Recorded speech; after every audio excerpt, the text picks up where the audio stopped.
இறைமகன் இயேசுவிலே அன்புமிக்க சகோதர சகோதரிகளே, இன்றைய தினத்திலே ஆண்டவர் இயேசு நற்செய்தியிலே, நான் தந்தையிடம் செல்லுகின்ற போது உங்களுக்கு துணையாளராம் தூய ஆவியாரை நான் அனுப்புவேன் என்று சொல்லுகின்றார். எனவே ஆண்டவர் இந்த உலகத்திலே வாழுகின்ற போது தூய ஆவியாரை இந்த உலகத்திற்கு அனுப்பவில்லை.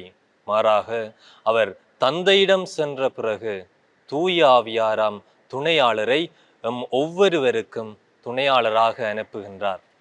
அதனால் தான் நாங்கள் பார்க்கின்றோம், தந்தையிடம் இருந்தும் மகனிடமிருந்தும் புறப்படும் தூய ஆவியாரை நாங்கள் எமது துணையாளராக இந்த உலகத்திலே கொண்டு வாழுகின்றோம்.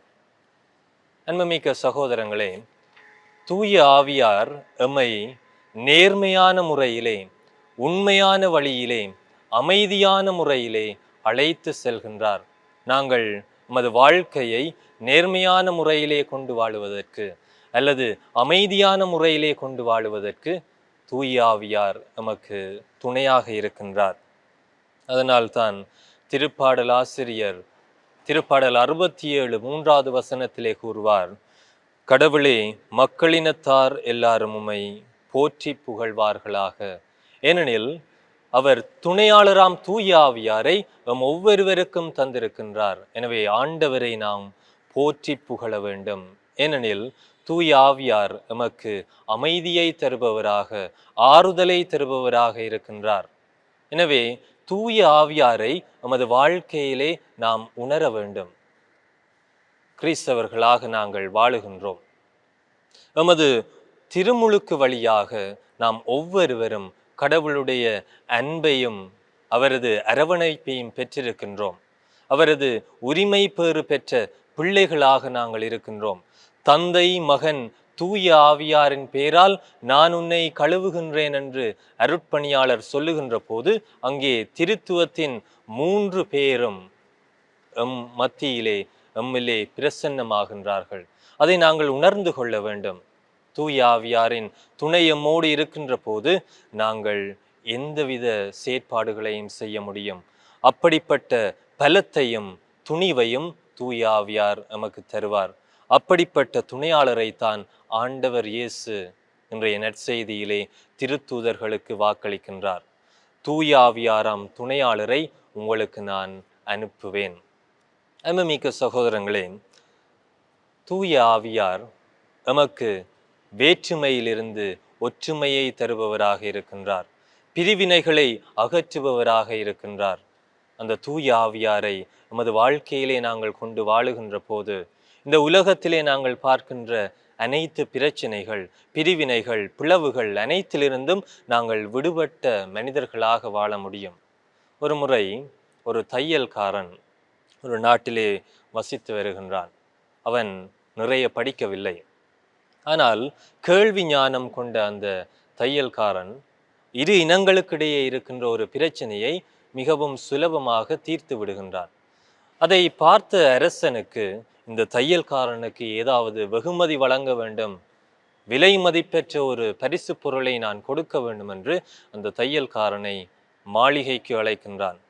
அவன் வந்தவுடன் அவனுக்கு ஒரு பெரிய கத்தரிக்கோலை, மாணிக்க கல் பதித்த விலை மதிப்பெற்ற ஒரு கத்தரிக்கோலை கொடுக்கின்றான்.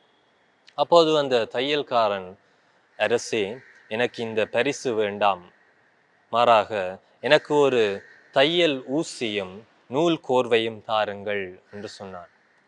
அரசனுக்கு ஒரு ஆச்சரியம், என்னடா, நான் ஒரு நல்ல விலை மதிப்பெற்ற ஒரு பரிசு பொருளை இவனுக்கு வழங்கினேன், ஆனால் சிறியதொரு பரிசு பொருளை இவன் கேட்கின்றான் என்று சொல்லுகின்ற போது தையல்காரன் சொல்லுவான், அரசே, நீங்கள் எனக்கு அன்பின் பரிசாக இதை தந்தீர்கள். ஆனால் நீங்கள் இந்த பரிசை தருகின்ற போது இந்த கத்தரிக்கோலின் வேலை என்னவென்றால் ஒன்றாக இருப்பதை இரண்டாக பிரிப்பது. ஆனால் ஒரு தையல் ஊசியின் வேலை என்னென்றால் இரண்டாக இருப்பதை ஒன்றாக இணைப்பது. அதைத்தான் நானும் விரும்புகின்றேன் என்று அந்த தையல்காரன் அரசனுக்கு கூறினானாம். இயேசுவிலே அன்புமிக்க சகோதர சகோதரிகளே, தூய ஆவியார் எம்மை இணைப்பவராக இருக்கின்றார். தந்தையோடும் மகனோடும் எம்மை இணைப்பவராக தூய ஆவியார் செயல்படுகின்றார். எனவே நாங்கள் பெற்றுக்கொண்ட அந்த தூய ஆவியாரின் தூண்டுதலை நாங்கள் ஒவ்வொருவரும் உணர வேண்டும். திருமுழுக்கு வழியாக நாங்கள் தூய ஆவியாரை பெற்றிருக்கின்றோம். ஆனால் பல சந்தர்ப்பங்களிலே இந்த தூய ஆவியாரின் தூண்டுதலை நாங்கள் உணருவதில்லை. அவர் நமக்கு திடத்தை தருபவராக இருக்கின்றார், பலத்தை தருபவராக இருக்கின்றார். எனவே தூய ஆவியார் எம்மிலே செயல்படுகின்றார் என்ற அந்த உண்மையை நாங்கள் உணருகின்ற போது எங்களிலே மகிழ்ச்சி கொள்ள முடியும், நாங்கள் மகிழ்ச்சியாக வாழ முடியும். அதைத்தான் தூய பவுல் கொரிந்தியருக்கு எழுதிய கடிதத்திலே 2வது கடிதத்திலே 13வது அதிகாரம் 11வது வசனத்திலே இவ்வாறு கூறுகின்றார்: மகிழ்ச்சியாக இருங்கள், உங்கள் நடத்தையை சீர்படுத்துங்கள், என் அறிவுரைக்கு செவிசாயுங்கள், மன ஒற்றுமை கொண்டிருங்கள், அமைதியுடன் வாழுங்கள், அப்போது அன்பும் அமைதியும் அளிக்கும் கடவுள் உங்களோடு இருப்பார். எனவே தூய ஆவியரை நாங்கள் கொண்டு வாழுகின்ற போது அன்பும் அமைதியும் நிறைந்த மக்களாக, மகிழ்ச்சி பொங்கிய மக்களாக, கடவுளை எம்மோடு இணைத்து கொள்ளுகின்ற மக்களாக, அவரது பிரசன்னத்திலே வாழுகின்ற மக்களாக நாங்கள் வாழ முடியும். ஆண்டவர் இயேசு சொல்லுவதைப் போல இந்த தூய ஆவியாராம் துணையாளரை நாங்கள் பெற்றிருக்கின்றோம். அவரை எமது வாழ்க்கையை முழுவதும் உணர்ந்து கொள்வோம். அவர் எம்மை நல்ல வழியிலே வழிநடத்தி செல்லுவார். ஆமேன்.